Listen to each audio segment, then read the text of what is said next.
Thank you for tuning in to Zim News Beat TV. Mgorera 2012 ndakambogara nemwe hanzvadzi yangu yanga ichirwara neTB. Saka anga asara bhiki manje pakuti neimwe nguva akambobatwa TB anga asingamwi mishonga yake sezvaifanirwa ndokubva umboregera kumwa mapiritsi ake. Saka mushure mechinguva TB yakazodzoka futi ndobotanga kuenda kunorapwa kuchipatara anga asarapiki manje. Saka ini ndaimubatsira kwandakanga ndichishanda ndaishanda kuSafeguard. Saka aigara kumba kwangu achirapwa achienda kuchipatara achidzoka. Ndakagara naye 2012 asi harina kupera gore rese akabva azodzosera kupi kumusha. Kunopera kwa 2012 ini ndazobatwa kuTB. Saka ndaifanirwa kunge ndichirapwa semarapirwo anongoita vanhu vese vanenge vabatwa neTB.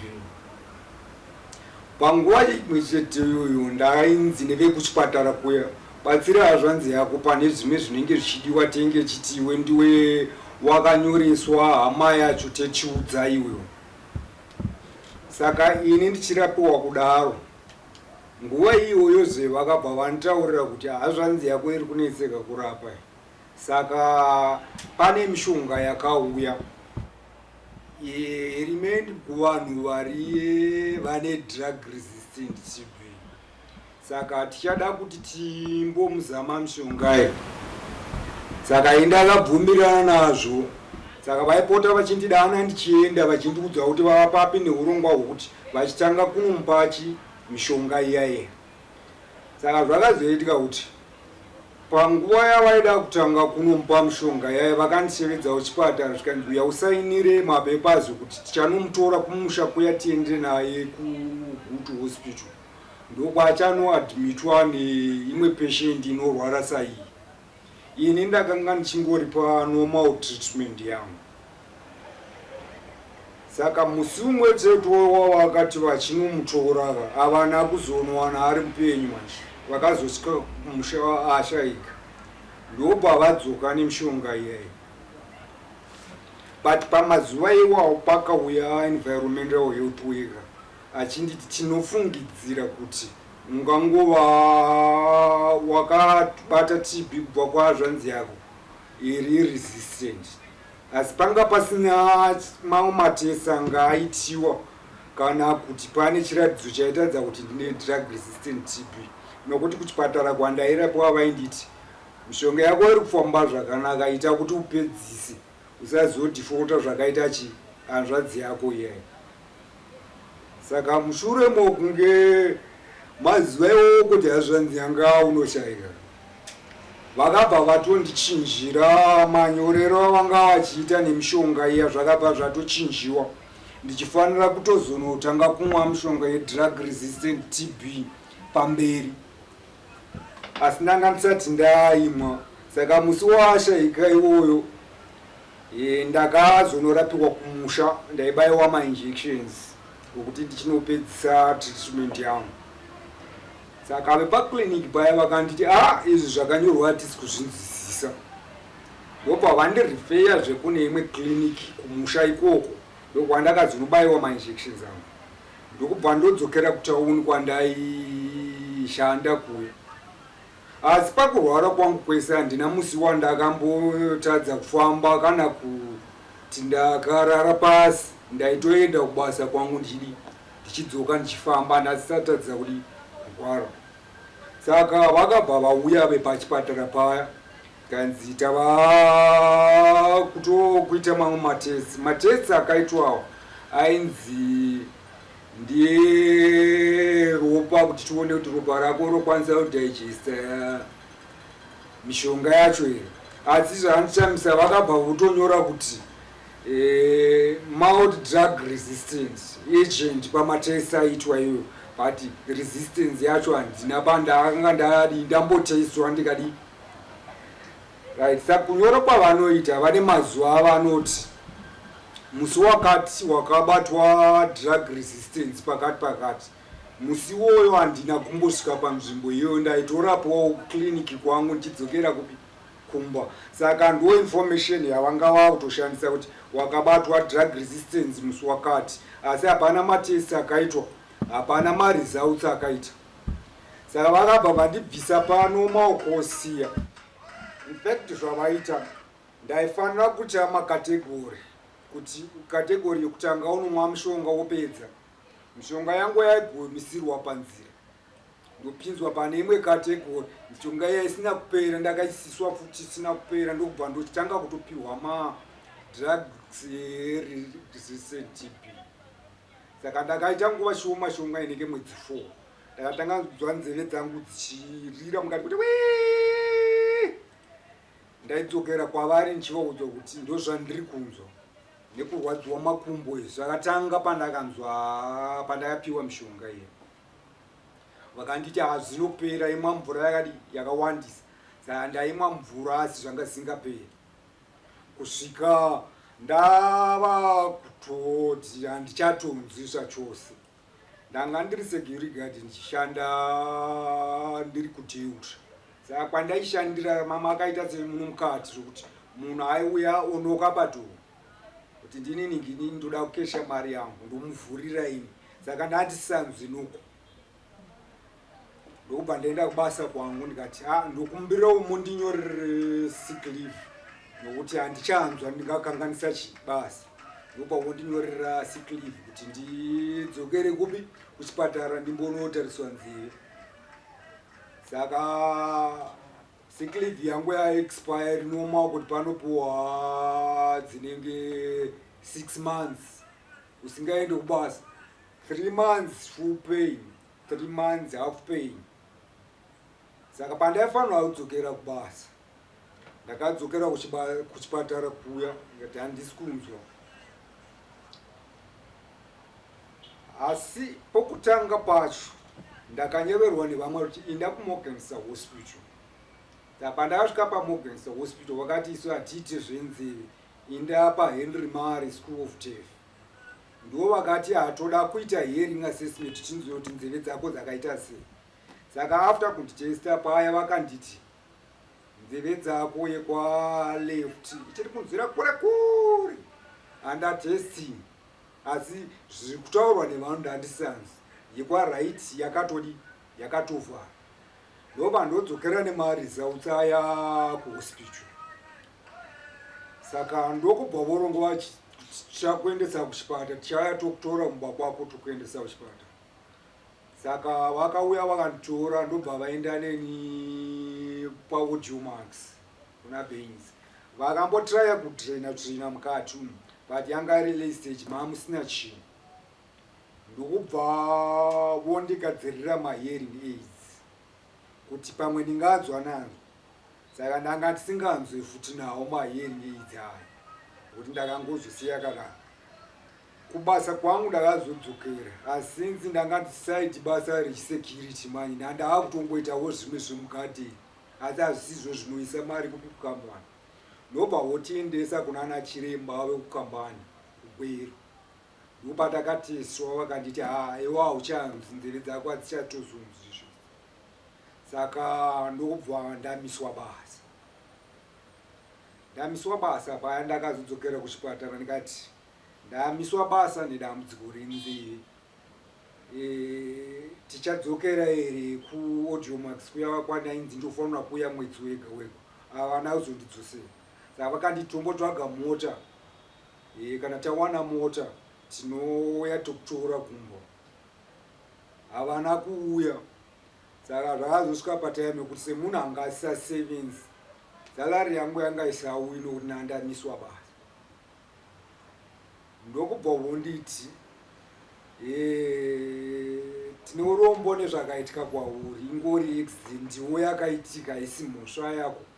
Saka kune veTBK vati vachapota vachikubatsira kuti usaomerwa neupenyu, zvakare uinde poto uchiwanawo kunorapiwa. Saka vachakupawo kaallowance mari shoma inenge about $25 pamwedzi, asi vanoisavha for 6 months, vozokupa yati 1 day. saka yakambouya mari asi semunhu anga asati akomplita course ndairapiwa ndiri padhuze nekupi nepakliniki kwandaingogara mutauya. Mari yaindaishandisa kubhadhara marenzi nokutenga chikafu zvakare ndandine vana vandaichengeta. Saka zvakazosvika kuti mari yaiuya kamwe kudaro haina kuzouya. Ndakambotsvaga basa pamwe pandaishanda kumaplots kuti ndigone computer treatment yangu. Saka ndichangopedza computer treatment yaya ndaipota ndichidzokera kuya ndichibvunza kuti tichadzokera here kuya. Saka vakazoti hachina kumwe rubatsiro kwatichakuwanisa. Ndokubva ndabatanidza mari yangu iyi yandaipiwa kwandaishanda kuti nditakure zvinhu zvangu ndiende kupi kumusha. Saka ndakatonovaudza nokuti pandaigara ndanga ndanzi zvakunetsa uchakwanisi kubhadhara magetsi, mvura, saka zviri nani uende kumusha, unogara kumusha, zvingava nani. Saka ndobva ndoona kuti vatondipa uzano rakanaka. Ndopa ndakabatanidza mari yangu yaya ndotakura zvinhu zvangu kuenda kumusha. Ndakatanga kugara kumusha 2014. Asi ndaidzokera kuchipatara kuya nzeve dziya dzakazochinja manje ndopa ndatanga kurwadza mukati. Chidzokera kuya vaindinyorera kuti enda kuparire Nyatwa. Ndovaudza kuti handina mari. Saka vaingotsvaga mari wendi. Iniwo semunhu anga asisashandi ndandine mudzimai nevamwe vana veazvadziya yakashayika vandaichengeta. Zvinhu zvanga zvaundiomera, mari yekuchipatara yaisakwani kuti ndiende kuchipatara. Saka ndaipota ndikuenda palocal clinic. Palocal clinic vaindirifeya kuhospital. Kuhospital kuya vaingonyora kuti parire Nyatwa. Saka ndakagara kupa 2014, 15, 16, 17, 18, 19, 20. Nzeve dziya ndakazotanga kuita sedzine mamota mukati ndokubvadzongoti ndokutanga kubuda urwu. Zvinoitika kubva makuseni kusvika manheru pamakore ose dzaingobuda urwu dzisingobuda urwu. Ndobva ndodzokera ndakumbira munhu kuti ndifonerewo kuAudiomax undibvunzire kuti nokuti vakanditaura kuti tine machiremba edu anofamba muchipatara zvemaprovinces. Saka unokwanisa kuwana mukana wekunotariswa iwo pahospital papa kana vauya vaisazondiudza. Zvokuti imwe nguva ndakanzwa nemunhu anga ane mwana wake ane dambudziko renzeve. Unoziva here kuti kuchauya vanhu venzeve. Ndopandakanosangana navo futi. Saka pandakasangana navo nzeve dziya dzatowedzera kuvara mani. Ndopandotariswa nzeve dzakati nzeve dzako idzi dzakatsemuka maeardrums. Ndopa unoona pachibuda discharge. Saka zvinoda kuti unoitwa operation panamiwe panobuda discharge, asi zvokuzonzwa hauzokwanisi kunzwa. Saka kuti ndibatsirwe kuchipatara ndakanzi ndaifanirwa kubatwa kwaprovincial medical director. Provincial medical director pese pandaenda aindichienda kuchipatara. Kuchipatara vanobva vandisa kuoutpatient kwanongotitiwawo seordinary munhu apa kumba. Ndodzokera kumba ndisina mushonga. Ndaishandisa assisted treatment order yesocial welfare. Saka imwe mishonga yaisazokwanisa kutengwa ipapo. Ndaigona kuwana mapain killers kana kushayiwa zvachose. Ndonzi enda unotenga kumafamasi. Saka ndiri kumusha ikoko pane vanhu vakanzwa zvaitaurwa pamaredhiyo zveResource Lawyers Foundation vachiti vanobatsira vanhu vane matambudziko akasiyana siyana. Ndokubva ndaenda kumasvingo ikoko. Vakati nyaya yako tainzwisisa, asi nyaya dzemuchipatara isu panapa hatikwanisi. Dzinokwanisa kuitwa kuHarare. Ndobva vondipa nhamba kuti kana uchikwanisa unotanga wafona panhamba idzodzo vonokubatsira ikoko. Vakati Resource Lawyers Foundation Association of Doctors ndo vanokwanisa kubatsira. Saka takafona vakati kana uchikwanisa uya asi chaindinesai mari. Zvakare ini ndandava nedambudziko rokuti ndiri kumusha kuya ndakatanga kunoita zvekurima ndozvega zvandaikwanisa kuita, handina chimwe chandaikwanisa. Asi kurima kwacho ndiko kutangira kungoti norimawo manual zero tillage inputs kungotsvagawo mabagwe emudura. Ndasakohwepa kuri kuti ndingawana mari dzingi, asi zvichikaku pamwe ndaikwanisa kudi ngounganidza chishoma, asi zvimwe ndinobatsirwa nechi handina kwanisa kuuya kuResource Lawyers Foundation.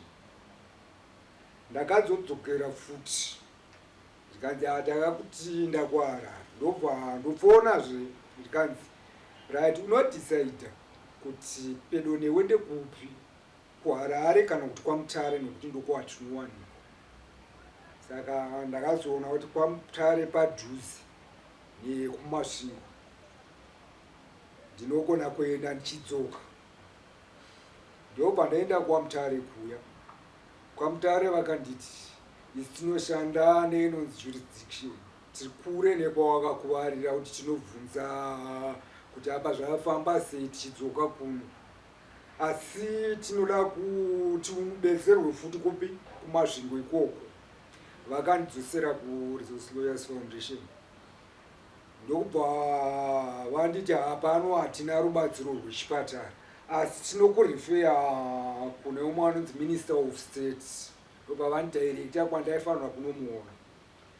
Ndasvika kwaMinista kuya, Minista akati problem yako ndainzwa, asi ndinokwanisa kubatsira kana ndanziva pane problem yako. Saka inda kwaPMD vakutumire kuna specialist.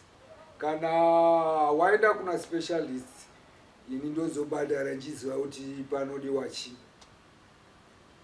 Ndakada kwaPMD kuya, ndobva vondinyorera kuti enda kuGeneral Hospital unoona vanonzi Dr. Zulu.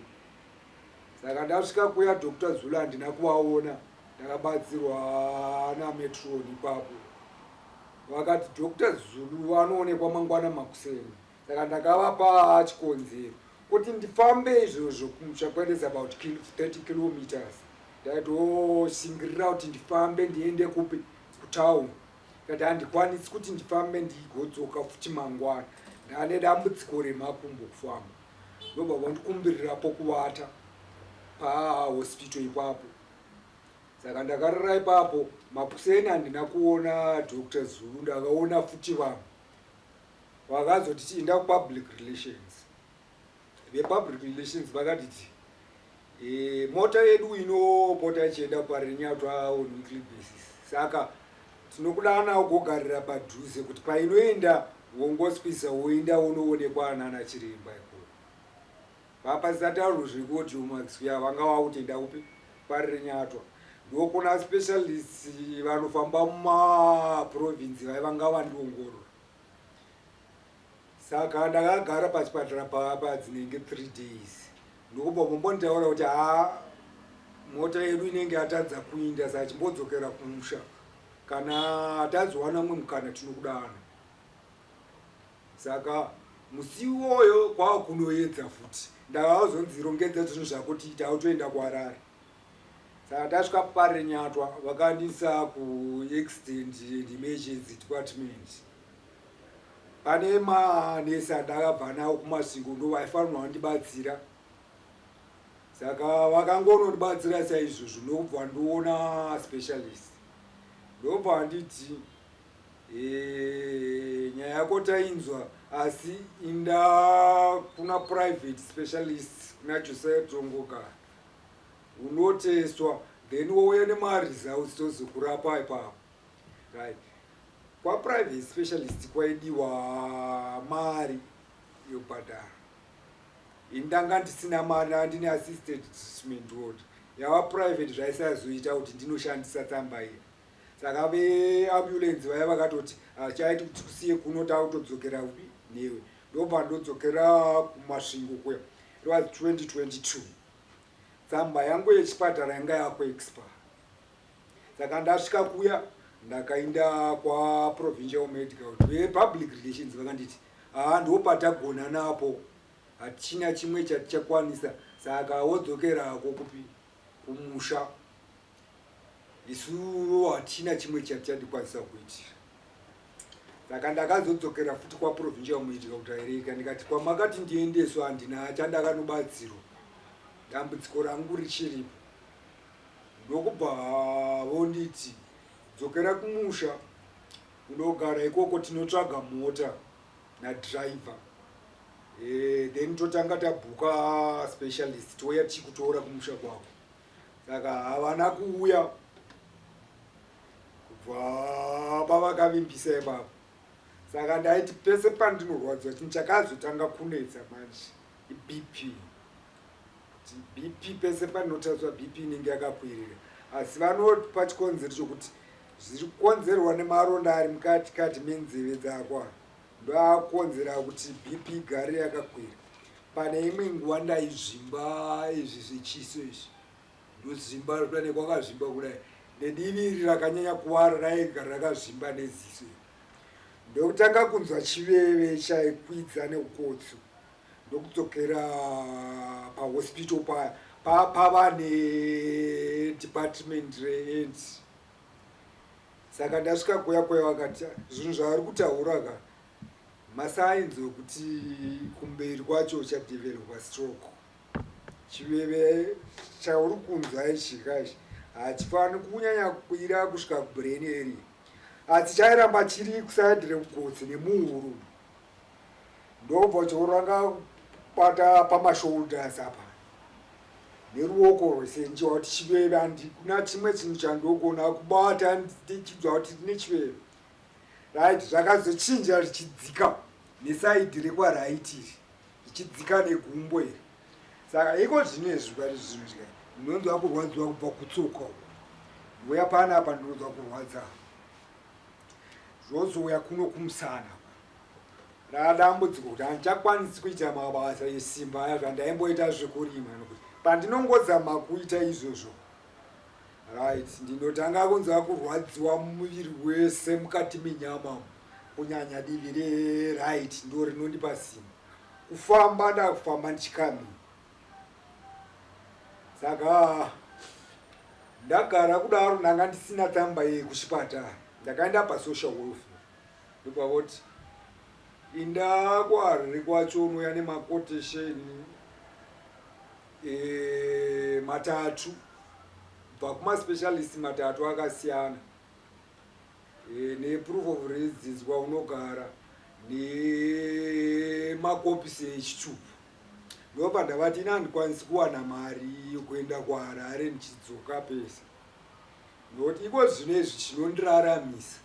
Ini ndichiri kubasa kwangu ndisasecurity guard ndaibatirwa mari yenhasi.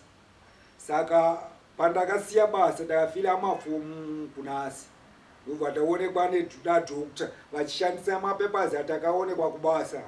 Nadhokta vakangondita hauchakwanisi kuramba uchiita chii. Saka kunhasa ndopuhwa invalidity pension ye$20 pamwedzi. Ndobva ndinotenga chikafu nezvese ipapo. Kana ndida kufamba ndouya ndoshandisa kufamba. Saka mari yacho yanga isingakwani kuti ndiite zvinhu. Saka ndaramba ndakara ndichigorwara ndiripo ndisina tsamba iya. Shamwari yangu uya akazonzwazve kuti kwava Human Rights Commission mumasvingo imomo, vanoti kana pane vakambobatsirwa kumwe zvinhu zvavo zvikasafambidzwa nenzira chaiyo ngavauye kuno tinovaudzako kuti vanofamba sei. Saka ndakaenda paya ndobva ndovataurira nyaya yangu svikai isu kuno tinoita nyaya less than 3 years, asi zvatingangokurudzira enda kusocial welfare. Ndikati pasocial welfare vari kundinyima ndava nenguva inenge 2 years vasingandipi tsamba iyoyo. Saka vakazonditi enda kumukuru wavo vakati PS, ndobva vandidairekita kwanga.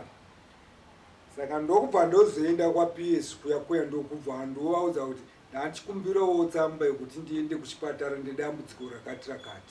Ndobva vandirisifeya kusocial welfare kuya vakati nyorerai munhu uyu tsamba kana vakabvunza kuti ndabva kuna PS ndokuwana kwandakazoita assisted treatment order. Kekutanga ndakadzokera zvekuchipatara ndokunowana zvekuti BP nongoramba yakwirira nekurwadza kwakuita munyama dze-right side. Vataura zvekuti chisaini yokuti mberi kwachona uchazostroke. Saka ndiriko kumusha ikoko ndakazobatsirwawo nasahwira wangu wandinotamba naye watakakura tichitamba naye. Ndobva andipa mari inenge $20 svikai ndaparire nyato kwacho kwauri kunzinda. Saka ndakasvika kuparire nyato kuno kune zuva. Ndobva ndangorara panomira vanhu paya paya. Saka makuseni ndokubva ndoona chiremba. Chiremba ataura zvimwe chete izvozvo ambotarisa mukati menzeve idzi kuti nzeve dzako dzakatsemuka ma-eardrums. Saka hapasina tarisiro kuti uchazonzwa, asi unofanira kudzoswa kuno kumusi wa26 kuti uitwe operation yokunovhara pakakuvara kuti usabuda urwa, asi zvokuzonzwa hauzonzwi. Ndopavagumira ipapo. Saka ndawana matablets nema-eardrops ananzi unongodonhedza kuti discharge yaite sekumbodzikira. Ndozodzokera kumusi wa26 June. Asi makadzi angu emarapirwo andaitiwa ndinawo nematest andakaitiwa wose ndinawo. Kana matest anotaurwa kunzi wakabatwa pagene expect, matest andinawo egene expect andakaita haasi kutaura izvozvo. Kwekwandairapiwa handina hangu chokwadi, asi ndinonzwa umwe munhu ataura kuti marekodzi angu haasi kuonekwa kuti ndairapwa sei. Vakangozonyora manual kuti akarapwa zvakadai zvakadai zvakadai. Pakuteswa kwakaita takaona zvakati takaona zvakati takaona zvakati, asi hapana imwe evidence semanotes aitwa pamatest, asi mamwe akaitwa ndinawo panapa. Saka iko zvinezvi ndakutodzokera kumasvingo ndigozodzoka zvemusi wa26 kuno kwandina kumwe kwandinoziva kouka. Nezuro ndaitaurwa naMr. Tafunga nei, ndakambotaura nawo sometime kuti neumwe wosahwira wangu akandiudza ndikati ndine nyaya yangu yakadai yakadai yakadai. Ndobva wonditi zvezvinoitwa nyaya idzi kaidzi unofanira kutsvaga journalist anoita nyaya yako ndokuti pamwe mberi kwacho ungazowana kubatsirwa. Saka akandipa nhamba dzavo ndobva ndombotaura navo muchidimbu kumashure uko. Saka ndazotaura navo iko zvino nditi ndawana mukana wokuti ndiuye ikoko. Saka nezuro vakati ndiudze kuti unokwanisa kurara kupi tigozotaura mangwana. Saka ndakazoona kuti hapana pamwe pari safe kunze kwepachipatara, ndopa ndanorara. Saka ndazomuka ndichibatsirwa ndapedzerwa zvangu. Ndamavambiri akaita nyaya yangu. Zvezvimwewo mudzimai akazondisiya nekuomerwa kweupenyu hwakuti ini pandakatanga kuita dambudziko re-right side ndangasisakwanisi kurima zvinotwanira chokudya changa chaakunetsa. Vamwe vaya vana vataichengeta vakazotorwawo nedzimwe hama vachivachengeta. Mudzimai akangozondisiya ndakadaro nchiwa. Saka taura iko zvino zvinongogara ndega pamba. Kana ndiripo ndiripo, kana ndisipo handiripo. Zvakare season yapera ndo yandainyanya kurwadziwa, handina kukwanisa kurima. Chikafu changu ndinochitenga pa$20 yandinowana pamwedzi iyoyo. Ndosara zvendisina mari mekuti ndifambire zvimwe kana kuti ndiende kuchipatara. Ndomabiriro akaita nyaya yacho. Mhuri yangu ini ndanga nemudzimai wangu takasiyana natisati tachangororana. Saka takanga tisina mwana, asi ndaichengeta vazukuru vana vehanzvadzi yangu vaviri vakasiyiwa nehanzvadzi yangu yaikushaika. Ndivo vadiki vandaichengeta. mudzimai wangu akabva kumusha achiti ndiri kuenda kunoona mai nababa kumusha kune hwere chokwadi kwairwariwa. Saka pandaitraya kuti ndingataura naye mameseji angasandipinduri. Saka mushure mekanguva ndakatozonzwa kuti akaroorwa kumwe. Saka zvasaite kuti nditevere kwe. Neniwo handinambozoita futi imwe mukana wokuti pamwe ndingatsvaga mumwe mudzimai nokuda kuti ndaionawo kuti zvingandiomera nokuda kwokuti ini ndiri ndega. Zvandinowana hazvindikwaniri kuti ndigova ndine mumwe munhu andogara naye. Saka iko zvinezvi ndinongogara ndiri ndega. Kumachechi ndaimbopinda kuchechi dzechipostori chekugwara. Vatanga vataura kuti murume wedambudziko rake ratangira muchipatara, asi hamene kuti chii changoitika, vanozongoti mhepo dzaitika kuti akuvara. Umwewo ndinonamata naye iko zvinezvi. Hana zvakataura, akangotaura kuti murume uyu ane dambudziko renzeve, asi ndaona achaenda kuchipatara kwaHarare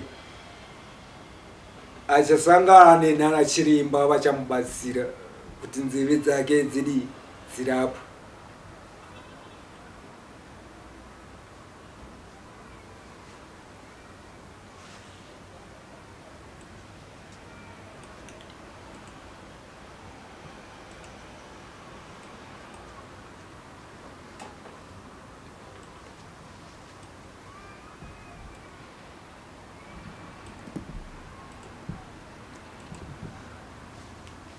Handisati ndaziva kuti chii chaicho chichaitirwa. Makadzi angu andinawo panapa anzi operation. Ndo vangonyora kuti for operation yokuti vanovhara pakatsemuka pemaedrums, vanyora kuti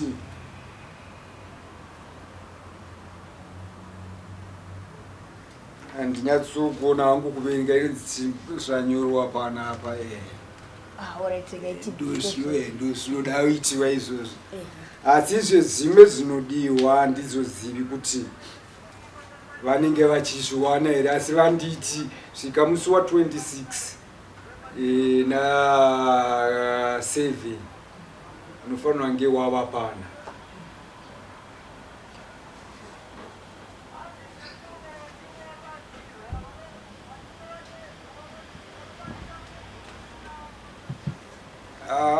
Handina hama dzinondibatsira. Dzandinoti hama ihama dzamai vangu, nokuti baba vangu vakashayika tiri vadiki, hativazivi. Saka takura tichigara namai. Mai vedu ndobva vashayika, saka takazosara tiri vana tigara kumusha kwana mai. Asi nokura vanga vasingakwanisi kutiendesa kuchikoro, vasikakwanisi kuitira zvese. Ini ndavasikana vakuru vakazoenda kumabasa. Ini ndaramba ndiripo, ndaishanda muvanhu, asi shungu yangu yava yekuti ndiende kuchikoro. Ndobva ndotanga kuita ndikashanda ndoenda kuchikoro nichiita maprivate lessons, nichiita kuchikoro nichiita maprivate lessons, kusvika ndaizonyorawo form 4. Saka hazvadzi dzangu mbiri vakuru vashayika vese. Wasara mudiki akaroorwa kumwewo, asi hapana chimwe chaanobatsirawo nacho. Saka ndinongova ini ndiri ndega, kuti kana ndikasazvishandira vamwe vanongoti endawo kuchipatara. Vamwe vanazvo zvekuti tinenge tiri vemhuri kure kure. Saka takadozoda kuti zviri nani ndinogara pamusha wababa vedu watanga tigara, takazosiyana. Ivo vanogara kwavo, ini ndinogara kwangu ndiri ndega. Asi hapana chimwe chavanobatsira pane zviri kundinetsa.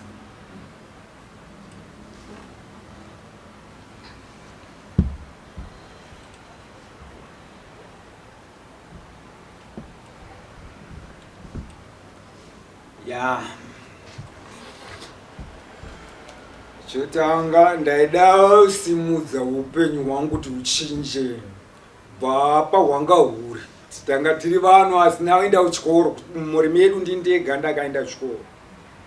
Saka chokutanga ndazoenderera mberi ndichidzidza, ndanga ndichiri kudzidza ndichienda kubasa ndichidzidza.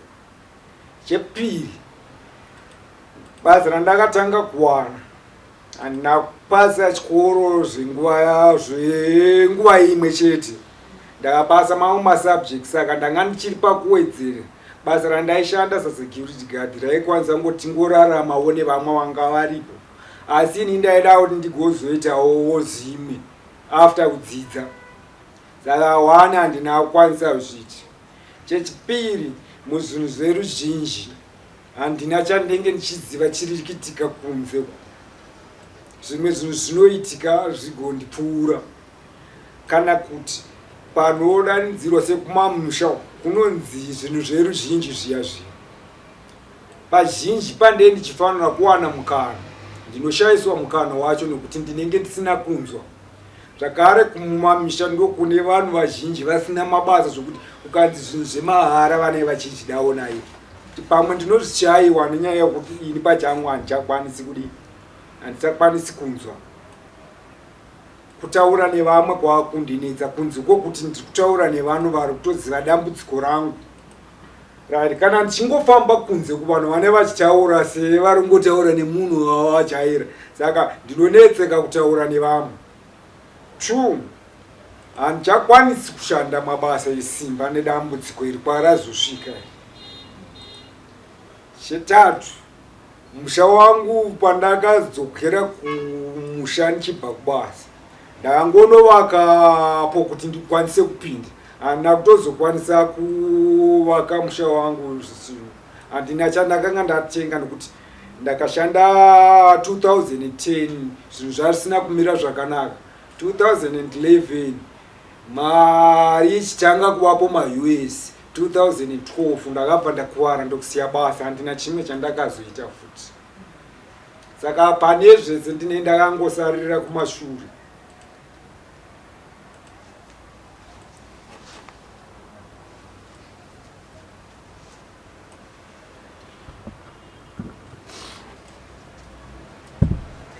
Shamwari dzangu dzichiriko, asi vazhinji vakagumisira pavakanzwa kuti ndava nedambudziko. Vamwe vakamboita shungu dzokubatsira, asi kubatsira uku manje nokuda kwokuti ndandiri munhu anga autorwarawo nezvimwe zvakabva padambudziko iri, ndainzwa ndichiremerwa kuti ndirambe ndichibatsirana navo, nokuda kwokuti kubatsirana kwandaita navo kwaiva kwokuti naivo vakozodii, vaizondibatsira. Asi zvava zvavakuita zvokuti ndinofanira kuita basa rakawanda, asi kana zvavakuzodzoswa kwandiri hapana chandinowana. Saka vamwewo ndo vanenge vachida kuti pamwe ndishande pamisha yavo, asi ndovataura dambudziko kuti ndoziva kuti kushanda kwakanaka kuti mugondibatsirawo, asi nedambudziko rourwere pamwe tingazotadza kuwirirana, ndatadza kuita sezvamodi. Saka vazhinji vakangosiyawo zvakadaro. Hapachina chaba kunze kwokuti kana ndasangana neumwe anga asati anzwa nezvedambudziko, vanongobatsirawo nepadiki bhati vachingodi vachipfuura, nokuti vazhinji vamwe vava nemhuri dzavo, vavawo nezvimwe zvavanenge vachitarisana nazvo. Saka shamwari dzinobatsira nepavanogona, asi kwete nguva dzose.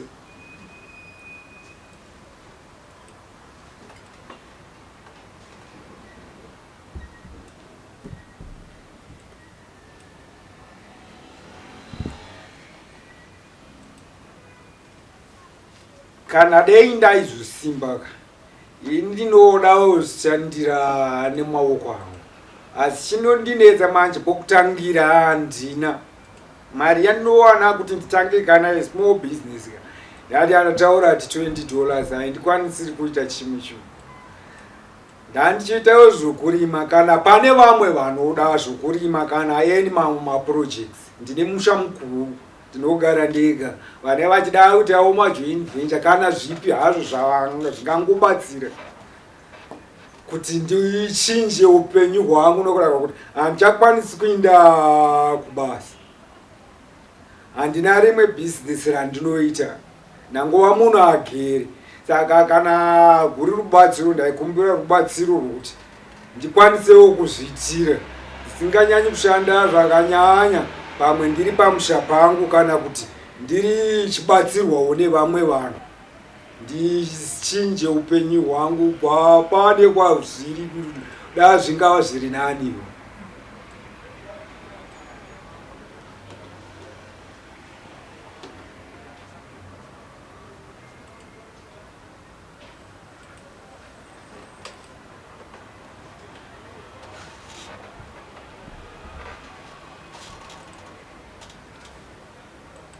Yeah.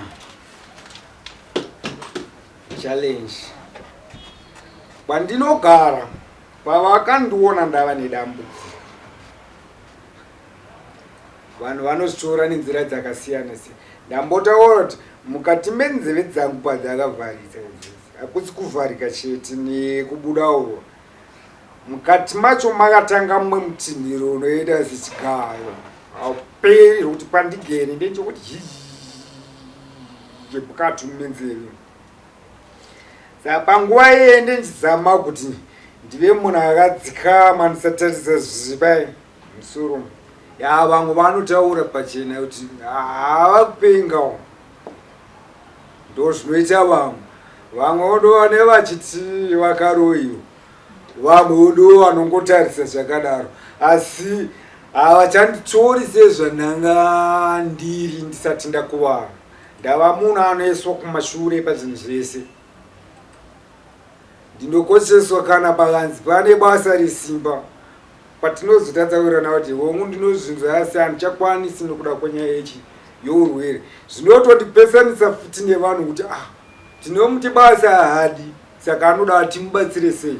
But pamwe pacho ndindiona kuti hazvienderani nekushanda kwandinjiita, pamwe ndinenge ndichisvetwa simba. Ndo zviri mucommunity matiri. Vamwe vanoseka pachena, kana kuti ndikaenda panoungana vanhu papa ndikazama kugara, unotoona kuti hapana munhu anoda kuzama kuedzesera kuti ataureni kunze kwevanhu vashoma shoma nokuti takazvarwa takadi takasiyana. Kazhinji ndenge ndiri munhu ari ega, saka chero mugara kwangu ndofira ndiri munhu ari ega, ndisina mumwe munhu wandinodi. Shamwari dziriko mucommunity, vanhu vari pasi vaakuzvorawo nenzira dzakasiyana siyana, zvimwe zvacho zvisingatambiriki. Nokuti dzimwe dzenguva kuchipatara kwandaenda hazvinawo ndisunungura. Ndakadzokera kudepartment randava kuvarira, ndokunoona nesi kuti ndadzoka nzeve dzangu dzinodai. Agumisira achindipa mishonga matablets, andi matablets awa anombokubatsira nzeve, unomwa uchita 1 maxen 1 mani. Saka ndakasvika kumba kwaya kwandonomwa matablets aya, ndobva ndotanga kunzwa kuti ndinopera simba muviri wese, zvokutorara pasi kana kuona kusumudza ruoko hausumudzi. Asi handina kuramba ndichimwa matablets aya. Ndine mumwe munhu wandoziva nesi aigara padhuze neni, tikati ko wakarara chii? Kati ndaenda kuchipatara ndichiti ndino nzeve dzangu dzinoita sei, asi ndakapuwa matablets. Vanditi usamwa matablets awapuwa hasi right. Matablets anopuwa vanhu vanorasika njere kuti vatomboita sekudzikana. Saka munoona manje kuti vanenge vachingonditora zvisiri izvo.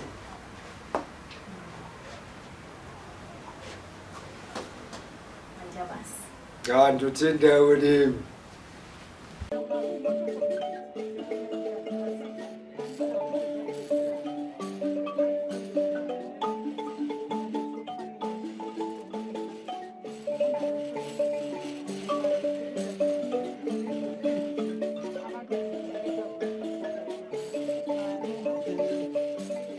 Thank you for tuning in to Zim News Beat TV.